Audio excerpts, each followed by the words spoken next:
Hello everyone, welcome back to my channel. ഞാൻ ഇന്ന് വന്നേക്കുന്നത് ഒരു നാടൻ ഞണ്ട് കറി ആയിട്ടാണ്, അതും ചട്ടിയിൽ ഉണ്ടാക്കിയത്. സീ ഫുഡൊക്കെ നമ്മൾ ചട്ടിയിൽ ഉണ്ടാക്കുമ്പോഴാണ് അതിൻ്റെ തനിതായ ടേസ്റ്റ് കിട്ടുക. ഈ വറുത്തരച്ച ഞണ്ട് കറി ഉണ്ടെങ്കിൽ ചോറിൻ്റെ കൂടെ വേറെ ഒന്നും ആവശ്യമില്ല, അത്രയ്ക്ക് ടേസ്റ്റി ആയിട്ടൊരു കറിയാണിത്. അപ്പോൾ എല്ലാവരും ഒന്ന് ട്രൈ ചെയ്ത് നോക്കണം, എന്നിട്ട് ഫീഡ്ബാക്സ് ആയിട്ട് കമൻറ്റ് സെക്ഷനിൽ അറിയിക്കാൻ മറക്കരുത്. അപ്പോൾ നമുക്ക് ഈ ഞണ്ട് കറി എങ്ങനെ ഉണ്ടാക്കുക നോക്കാം. ഈ ഞണ്ട് കൊണ്ടാണ് ഇന്ന് ഞാൻ കറി ഉണ്ടാക്കുന്നത്. ഇതൊരു യമണ്ടൻ ഞണ്ടാണ്. ഏകദേശം 1 കിലോളം വെയിറ്റ് വരുന്നുണ്ട്. ഫ്രോസൺ ഞണ്ടായത് കാരണം ഇതിൻ്റെ തണുപ്പൊക്കെ മാറിയതിനു ശേഷം ഞാൻ കട്ട് ചെയ്ത് ക്ലീൻ ചെയ്ത് കൊണ്ടുവരാം. ഞണ്ടിപ്പോൾ ക്ലീൻ ചെയ്ത് കൊണ്ടുവന്നിട്ടുണ്ട്. ഇതൊന്ന് വേവിച്ചെടുക്കാം. ഇനി ഇതിലേക്ക് കുറച്ച് പൊടികൾ ചേർത്ത് കൊടുക്കണം. 1/4 ടീസ്പൂൺ മഞ്ഞൾപ്പൊടി, 1 ടീസ്പൂൺ മുളക് പൊടി, 1 ടീസ്പൂൺ മല്ലിപ്പൊടി, 1/2 ടീസ്പൂൺ കുരുമുളക് പൊടി. ഇനി ഇതെല്ലാം കൂടി നല്ലോണം മിക്സ് ചെയ്ത് കൊടുക്കാം. ഇനി ഇതിലേക്ക് ആവശ്യത്തിന് ഉപ്പ് കൂടി ചേർത്ത് കൊടുക്കാം. ഇനി ഞണ്ട് നല്ലോണം വേവിച്ചെടുക്കണം. ഞണ്ടിപ്പം നല്ലോണം കുക്കായിട്ടുണ്ട്. ഇനി ഇത് മാറ്റി വെക്കാം. ഇനി തേങ്ങ ഒന്ന് വറുത്തെടുക്കാം. അതിനായിട്ട് 1 ടേബിൾ സ്പൂൺ വെളിച്ചെണ്ണ ഒഴിച്ചു കൊടുത്തിട്ടുണ്ട്. അതിലേക്ക് 1 കപ്പ് തേങ്ങ ചേർത്ത് കൊടുക്കാം. തേങ്ങ ഒന്ന് ചെറുതായിട്ടൊന്ന് മൂപ്പിച്ചെടുക്കാം. ഇതിലേക്ക് 1 ടീസ്പൂൺ വലിയ ജീരകം, 10 ചെറിയുള്ളി നീളത്തിൽ കട്ട് ചെയ്തതാണ്, അത് ചേർത്ത് കൊടുക്കുന്നുണ്ട്. അതേപോലെ തന്നെ ഒരു 5 വെളുത്തുള്ളി ചെറുതായി കട്ട് ചെയ്തും കൂടി ചേർത്ത് കൊടുക്കാം. ഇനി ഇതെല്ലാം കൂടി നല്ല മൂപ്പിച്ചെടുക്കുകയാണ്.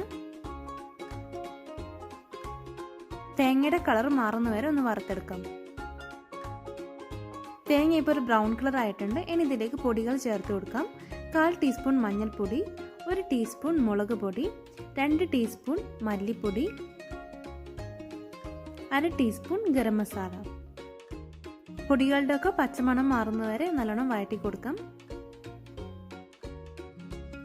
ഒരു തണ്ട് കറിവേപ്പില ചേർത്ത് കൊടുക്കുകയാണ്. ഇപ്പോൾ പൊടികളുടെ ഒക്കെ പച്ചമണം മാറിയിട്ടുണ്ട്. ഈ ഒരു പരിവം ആകുമ്പോൾ നമുക്ക് ഗ്യാസ് ഓഫ് ചെയ്യാം. ഇനി ഈ തേങ്ങ നല്ലോണം തണുത്തതിന് ശേഷം അരച്ചെടുക്കാം. ഇനി കറിയിലേക്കുള്ള മസാല റെഡിയാക്കാം. അതിനായിട്ട് 2 ടേബിൾ സ്പൂൺ വെളിച്ചെണ്ണ ഒഴിച്ചു കൊടുത്തിട്ടുണ്ട്.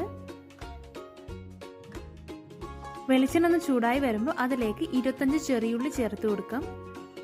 ഈ നാടൻ കറികൾക്കൊക്കെ ചെറിയുള്ളി ചേർക്കുമ്പോഴാണ് നല്ല ടേസ്റ്റ് കിട്ടുക. ചെറിയുള്ളി ഇത്രയും ഇല്ലെങ്കിൽ സവാള വേണമെങ്കിൽ ചേർത്ത് കൊടുക്കാം. ഇനി ഇതിലേക്ക് 1 ടീസ്പൂൺ ജിഞ്ചർ ഗാർലിക് പേസ്റ്റ് ചേർത്ത് കൊടുക്കുകയാണ്. അതേപോലെ തന്നെ 3 പച്ചമുളക്. ഞാൻ പിന്നെ ഒരു പകുതി സവാള കൂടി ചേർത്ത് കൊടുത്തിട്ടുണ്ട്. ഇനി ഇതെല്ലാം കൂടി നല്ലോണം വഴറ്റിയെടുക്കാം. ഇനി ഇതിലേക്ക് 1 തണ്ട് കറിവേപ്പിലയും കൂടി ചേർത്ത് കൊടുക്കുന്നുണ്ട്. ചെറിയുള്ളിയും സവാളയും നല്ലോണം കുക്കായിട്ടുണ്ട്. ഇനി ഇതിലേക്ക് തക്കാളി ചേർത്ത് കൊടുക്കാം. 1 തക്കാളിയാണ് ചേർത്ത് കൊടുത്തിട്ടുള്ളത്. ഇനി ഇതെല്ലാം കൂടി നല്ലോണം വഴറ്റിയെടുക്കാം.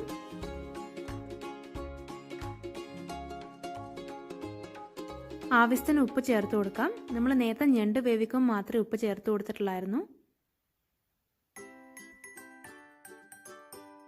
ഇപ്പം തക്കാളിയും ചെറിയുള്ളിയൊക്കെ നല്ലോണം കുക്കായിട്ടുണ്ട്. ഇനി ഇതിലേക്ക് അരച്ച് വച്ചിരിക്കുന്ന തേങ്ങ ചേർത്ത് കൊടുക്കാം. എല്ലാം കൂടി നല്ലോണം മിക്സ് ചെയ്തെടുക്കാം. ഞാൻ ഇതിലേക്ക് 1 കപ്പ് ചൂടുവെള്ളം ചേർത്തിട്ടുണ്ടായിരുന്നു, അത് കാണിക്കാൻ വിട്ടുപോയതാണ്. ഇനി ഇതിലേക്ക് പുളിവെള്ളം ചേർത്ത് കൊടുക്കാം. ഞാനൊരു ചെറിയ കഷ്ണം പുളി ഒരു 5 മിനിറ്റ് ചൂടുവെള്ളത്തിൽ കുതിർത്ത് വെച്ചതായിരുന്നു, അതിൻ്റെ വെള്ളം പിഴിഞ്ഞൊഴിച്ചു കൊടുത്തിട്ടുണ്ട്. ഇനി ഇതെല്ലാം കൂടി നല്ലോണം മിക്സ് ചെയ്തെടുക്കാം.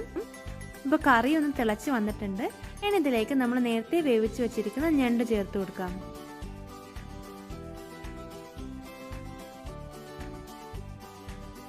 ഈ ഞണ്ടും ഗ്രേവിയും കൂടി ഒന്ന് നല്ലോണം ഒന്ന് മിക്സ് ചെയ്ത് കൊടുക്കാം.